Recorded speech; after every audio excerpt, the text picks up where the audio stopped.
Hello guys, कैसे हैं आप सब। इको क्लब की नवंबर माह की कार्य योजना में आपका स्वागत है। आइए देखते हैं सप्ताहवार कार्य योजना। दिनांक 1 नवंबर 2025। थीम कचरे से उपयोगी वस्तुएं बनाना। आज दिनांक 1 नवंबर 2025 को हरित शिक्षक ने विद्यार्थियों को कचरे से उपयोगी वस्तुएं बनाना सिखाया। इस गतिविधि का उद्देश्य विद्यार्थियों में रचनात्मकता व पर्यावरण के प्रति जिम्मेदारी की भावना विकसित करना, ताकि वे पुनः उपयोग एवं पुनर्चक्रण के महत्व को समझें। हरित शिक्षक ने छात्रों को पुरानी प्लास्टिक बोतल से दाना पात्र बनाने की विधि सिखाई। आवश्यक सामग्री: एक पुरानी प्लास्टिक बोतल, 2 लकड़ी की छड़ियाँ, कैंची, रस्सी, धागा, पक्षियों का दाना, चावल, बाजरा, ज्वार आदि, रंग, पेंट या सजावट का सामान। बनाने की विधि: सबसे पहले पुरानी प्लास्टिक को धोकर सुखा लें। बोतल के निचले भाग में 2 विपरीत दिशाओं में छोटे छेद करें। इन छेदों में लकड़ी की छड़ी या चम्मच डालें ताकि वे बाहर निकले और पक्षी उस पर बैठ सकें। चम्मच डालते समय ध्यान दें कि दाना धीरे धीरे चम्मच पर गिर सके। बोतल के ढक्कन के पास एक छोटा छेद करें और उसमें रस्सी डालकर बांध दें ताकि उसे पेड़ या दीवार पर टांगा जा सके। बोतल में पक्षियों का दाना डालें। ध्यान रखें कि छेद बहुत बड़े ना हों। बोतल को रंगों या पुराने कागज़ों से सजाएं। इसे किसी पेड़ की डाल या खिड़की के पास लटका दें जहां पक्षी आसानी से आ सकें। गतिविधि का उद्देश्य: बच्चों में पर्यावरण और जीव जंतुओं के प्रति संवेदनशीलता बढ़ाना, पुनः उपयोग और संरक्षण की सीख देना, रचनात्मक और हाथों से काम करने का कौशल विकसित करना। दिनांक 8 नवंबर 2025। थीम कंपोस्टिंग गतिविधि। आज दिनांक 8 नवंबर 2025 को eco club for mission life की साप्ताहिक गतिविधि के अंतर्गत हरित शिक्षक ने कंपोस्टिंग की विधि छात्रों को बताई। इस गतिविधि का उद्देश्य बच्चों को कचरे से खाद बनाना सिखाना व पर्यावरण संरक्षण की भावना विकसित करना है। विद्यालय में कंपोस्टिंग कराने की गतिविधि की विधि। उद्देश्य: विद्यार्थियों को जैविक कचरे से खाद बनाना सिखाना, पर्यावरण संरक्षण, पुनर्चक्रण और स्वच्छता के महत्व को समझाना। आवश्यक सामग्री: एक बड़ा मिट्टी का गड्ढा या प्लास्टिक की बाल्टी, सूखे पत्ते, रसोई का जैविक कचरा, छिलके, बचा खाना, सब्जियों के टुकड़े आदि, मिट्टी या पुराना गोबर, पानी का छिड़काव यंत्र या मग, छोटे फावड़े, दस्ताने, मास्क बच्चों की सुरक्षा हेतु। कंपोस्ट बनाने की विधि। स्थान चुनें। विद्यालय परिसर में किसी छायादार और हवादार स्थान का चयन करें जहां पानी जमा ना हो। गड्ढा या ड्रम तैयार करें। लगभग 2-3 फीट गहरा गड्ढा खोदें या एक बड़ा ड्रम लें। नीचे थोड़ी मिट्टी और सूखे पत्ते बिछाएं। कचरा डालना शुरू करें। हर दिन विद्यालय की कैंटीन या बगीचे से निकला जैविक कचरा जैसे फल, सब्जी के छिलके, पत्ते आदि उसमें डालें। प्लास्टिक, कांच या रबर जैसी चीज़ें ना डालें। परत बनाना। एक परत कचरे की और एक परत सूखी मिट्टी या सूखे पत्तों की डालें। पानी छिड़कें। हल्का पानी छिड़कें ताकि कचरा नम रहे पर बहुत गीला ना हो। कभी कभी मिलाएं। हफ्ते में एक बार डंडे या फावड़े से कचरे को हिलाएं ताकि हवा मिलती रहे। प्रतीक्षा करें। लगभग 45 से 60 दिन में कचरा सड़कर भूरी मिट्टी जैसी जैविक खाद बन जाती है। हरित शिक्षक ने कंपोस्टिंग की विधि सिखाने के बाद गांव में बच्चों के साथ मिलकर एक कचरा अलग करो अभियान चलाया, जिसमें छात्रों ने ग्रामीणों को गीला और सूखा कचरा अलग अलग डालने के विषय में बताया।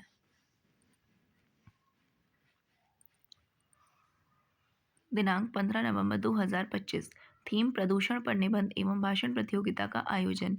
गाइस, अगर आपको हमारी वीडियोस पसंद आ रही हो तो प्लीज़ वीडियो को लाइक कीजिएगा, शेयर कीजिएगा, चैनल को सब्सक्राइब कीजिए और बेल आइकन का बटन प्रेस कर लीजिए ताकि आपको हमारी आने वाली वीडियोस की नोटिफिकेशन भी समय से मिल सके।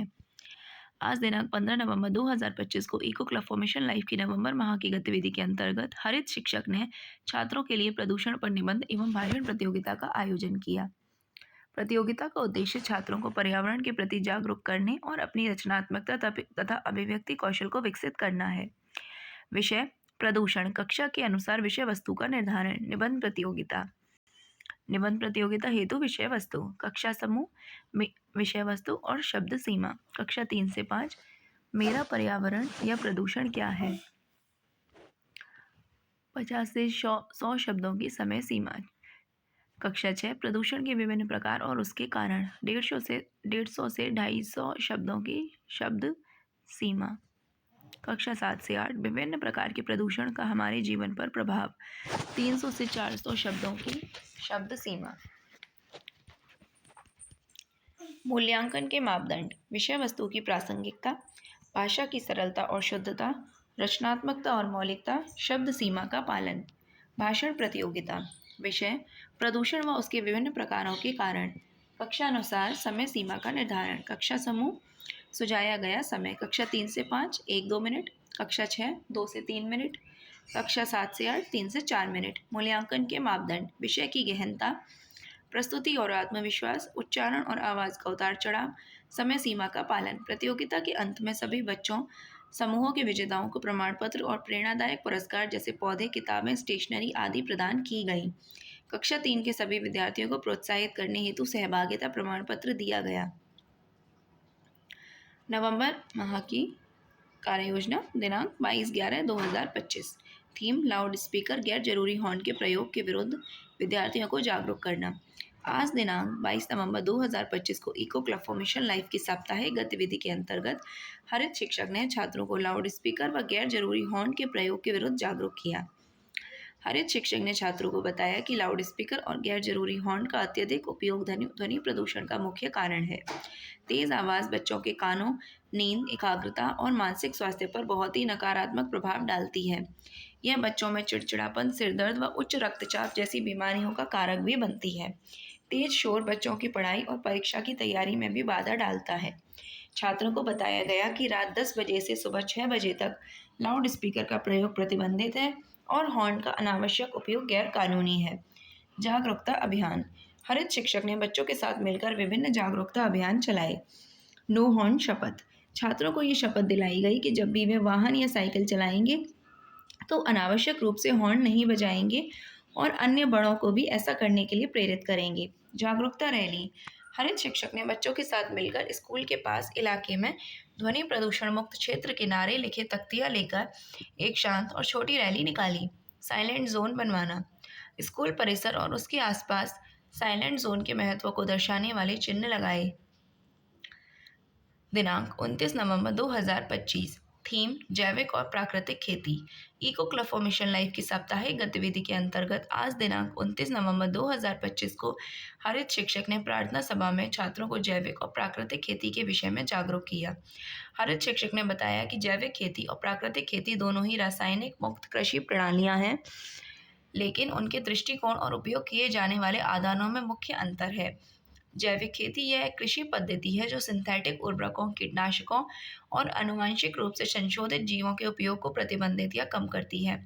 इसमें मिट्टी की उर्वरता के लिए गोबर की खाद, कंपोस्ट, वर्मी कंपोस्ट, हरी खाद और प्रमाणित बायो उर्वरकों का प्रयोग किया जाता है। इसमें जुताई, खाद मिलाना और निराई गुड़ाई जैसी बुनियादी कृषि पद्धतियाँ शामिल होती हैं। प्राकृतिक खेती यह रसायन मुक्त पारंपरिक खेती की विधि है जो प्रकृति के साथ सामंजस्य बिठाकर काम करती है, जिसमें न्यूनतम मानवीय हस्तक्षेप पर जोर दिया जाता है। यह खेत पर ही उपलब्ध संसाधनों ऑन फार्म इनपुट का प्रयोग करती है और बाहर से किसी भी जैविक या रासायनिक उर्वरक को खेत में नहीं डाला जाता। यह जंगल के पारिस्थितिकी तंत्र के सिद्धांत पर आधारित है। इसमें जुताई न करना, पलवर और आवरण फसलें जैसी तकनीकों का उपयोग किया जाता है। यह एक अत्यंत कम लागत वाली विधि है। गाइस, वीडियो पसंद आई हो तो प्लीज़ चैनल को सब्सक्राइब कीजिएगा, वीडियो को लाइक शेयर कीजिएगा और बेल आइकन का बटन प्रेस कर लीजिएगा। Thank you.